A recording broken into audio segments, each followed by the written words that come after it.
What up, dog? Welcome to the Homeschool Dad channel. This is a place where you're going to learn entrepreneurship, how to create different streams of income.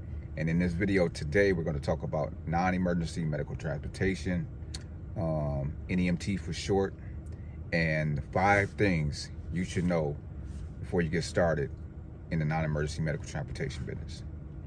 There's many things that people are all over the internet. So I want to get into 5 things that you should know before getting started.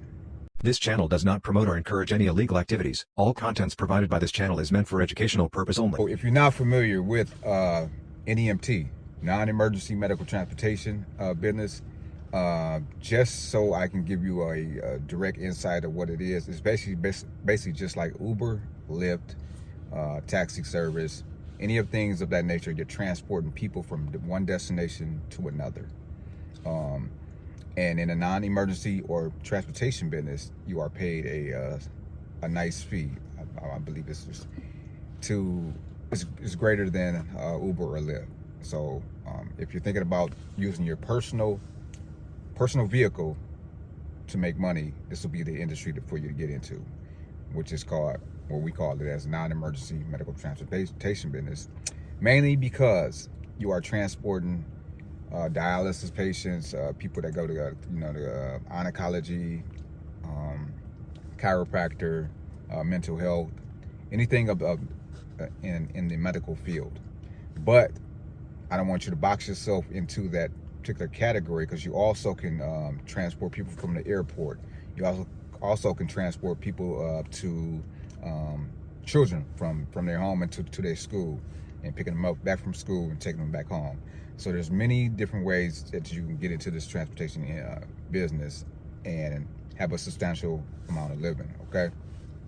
But in today's video, like I said, we're going to talk about 5 things you should know before starting your business. So the number one thing you should know before starting your NEMT business is you need to do your research. Because I'm in Michigan, right? And there's companies in North Dakota, there's companies in Arkansas, there's companies in Chicago or Illinois, there's companies in Alabama, Mississippi, Virginia, North Carolina, South Carolina, California, Arizona. So with that being said, is you need to do your research. The reason why you need to do your research, because all requirements are not the same. They are not equal. Each state has different requirements that you have to abide by in your particular state.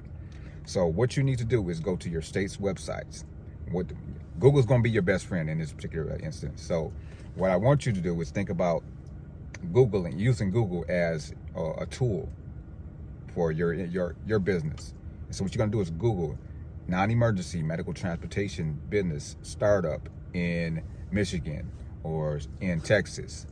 And some of these states will have a free PDF, what gives you all the requirements, tells you the application fee and everything, that how to get your business off the ground in your particular state. So number 1 is do your research. You want to know, also research companies that's within your 10-mile radius of where you're going to start your home-based business. And this will give you a general idea of what type of services are offered and the type of rates that they are offering at the same time. So I can't say this enough. Do your research when you're getting started. This will help you out. It'll help you so much in the long run. So do your research. You know what I'm talking about? Research your industry. Research the requirements that are needed, because there's the insurances that you need. There's also vehicle requirements. There's certain vehicles that you older models, like if you're working with Medicaid or insurance companies or something like of that nature, you cannot use certain vehicles at a later model number, meaning like 1995 and things of that nature. So you want to make sure you do your research. So that is number 1. That's one of the things that you need to know when starting your NEMT business. Number two, you want to make sure that you have the proper licensing. And what I mean by that is you're doing commercial driving, so you're going to need a CDL of some nature, because you're doing commercial driving. So make sure that you have your commercial driver's license, and maybe it's a Class A or Class C. I'm not sure, but like I said, in step 1, or first thing that you need to know is do your research. So you're going to need a CDL license. And that's one of the things that you need to contact the Secretary of State or your local state agency that runs the non-emergency medical transportation industry to share with you what are the requirements to getting your CDL, or if you already have your CDL, I mean, saying you're one step closer to starting your NEMT business. So, second thing that you need to know when starting your NEMT business is capturing or obtaining your CDL driver's license. Because like I said, we're transporting people from one destination to another for a pay. And with that being said is the government they basically require you to have a commercial driver's license. So that is step number 2, or the second thing that you need to know as far as starting your NEMT business. So get your CDLs. Secretary of State, it's not that hard. If you already have your regular driver's license, you can answer a few more questions, right? And you get your CDL license. It's not that hard. The third thing I would say is people like to know how much is it going to cost. So this is where all your research comes into play. So you want to know how much it's going to cost for your business to get out the ground. Well, if you already have a vehicle, then you're knocking out one of the things. But then you're also going to need insurance. So you're going to need to call around and get the different types of quotes that you can get for these different insurances.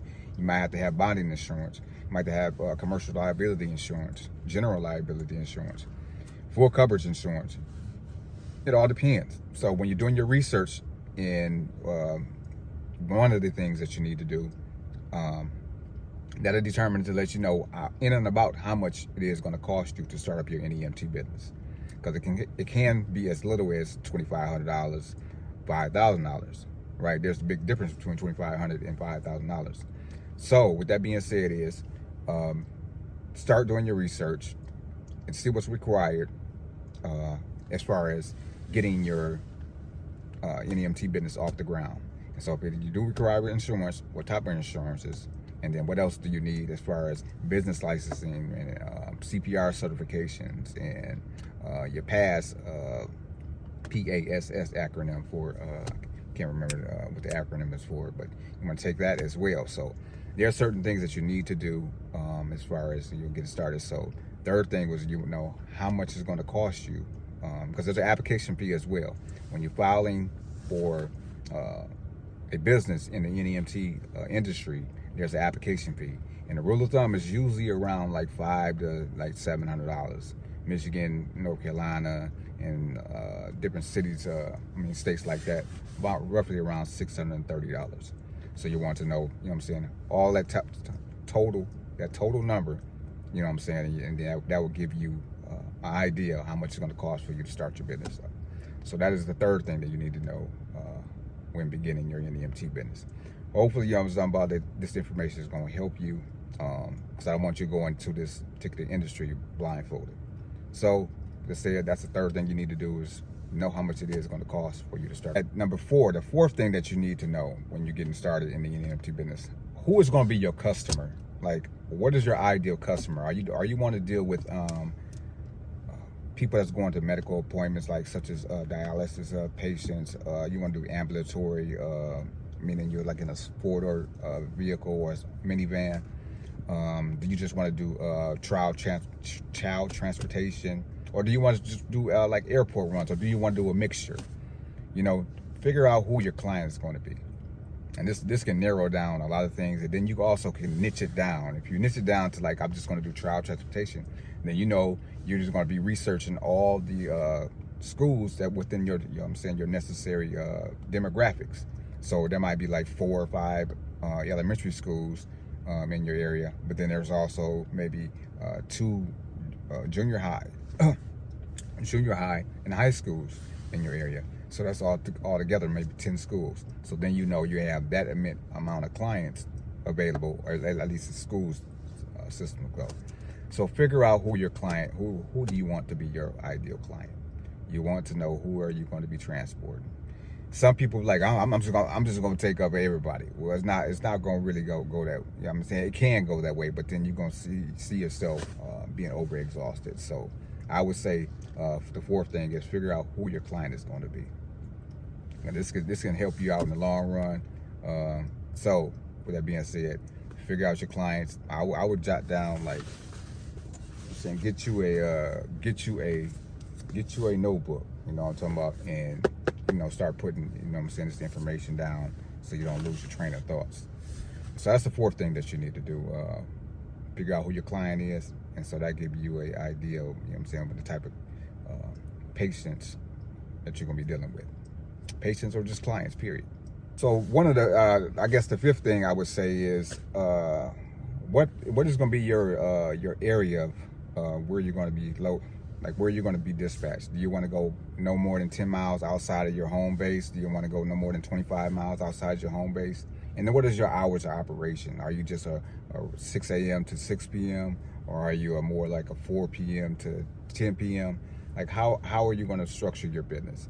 So number 5 is figuring out, what I'm saying, what would be, how far do you want to take this? Meaning, if you got a particular client that's going to be like 33 miles away from your base location, are you going to take that? Is it going to be worth your time? And is it going to be worth the money for you to take that particular client? So if you can, what I'm saying, narrow it down to like, I'm not going to go no more than 15 miles outside of my home base unless it's over $200. Then you have a general idea. I'm not going to move my vehicle unless I got that $200 if I'm going to go past the 15 miles. Because you're more than likely you have to, take the client where they need to go, drop them off, and then pick them up and take them back home. So that would be vital for you to know as well. And then your business of operations, right? So when you're coming up with your marketing and everything like that, so if a client has somebody that's going to be having a discharge at maybe 8 p.m. because discharge happens all throughout the hours. Like discharge can be like 2 a.m. Discharge can also be like 11 p.m. So what are your hours of operation? Will give everybody, it give you some insight of, what I'm saying, how you're going to operate your business, as well as, companies that's trying to solicit you for your service to know when they can contact you and give you business. So that'd be the fifth thing I would say you need to know when getting started your NEMT business. So if this has helped you, please give me a, it's free. Give me a little thumbs up at the end of the video. Wishing you much success on this journey and starting your NEMT business. Love and light.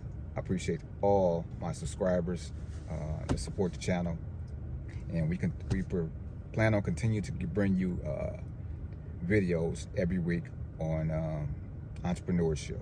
And in this particular video, we're talking about 5 things you should know before starting your NEMT business. Hopefully this helped. Love and light. I appreciate you. Salute. Alright, everybody, put y'all motherfucking hands up. It's 50K wild gang in this bitch, nigga. Let's go crazy. Nah, that's a little too turned for the intro. Shit. Yeah, y'all know what it is, nigga. It's more in this bitch, nigga. Nah.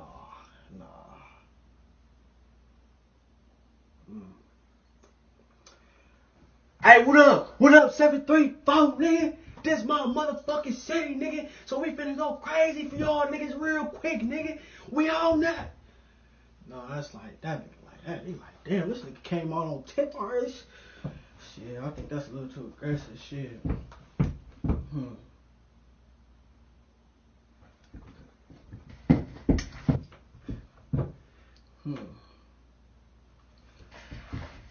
What up, everybody? I appreciate everybody for coming out tonight. Everybody who came to support. Everybody who just here off the humbug type shit. You feel me? I'm glad y'all here. You feel me? It's 50K wild gang in this bitch, nigga. We finna rock out tonight at the 734 bro. DJ, hit that music. Hell yeah.